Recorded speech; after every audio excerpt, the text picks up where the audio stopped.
people are coming here on a commercial basis. They are paying the council. They paid money there, the council. I will not be silenced in my area where I reside. I belong to this area. I live in this area. I have no any other place where I will get water.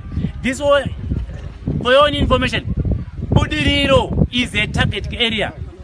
Disease called cholera and dysentery and typhoid are always remnant in this place, are always attacking our community. So the moment we don't have this little water that we have for washing our bodies, washing our clothing, for household chores, and even drinking, then our life is finished. It is our basic right.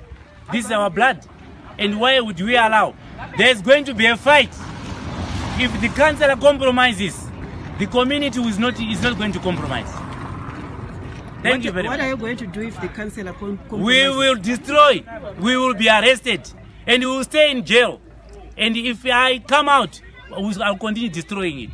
The community is pushing me. The community is telling me what to tell them.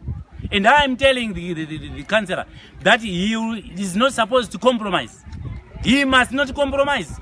The DO came here and he said nothing. They are only talking about a lease. We also know what the law consents.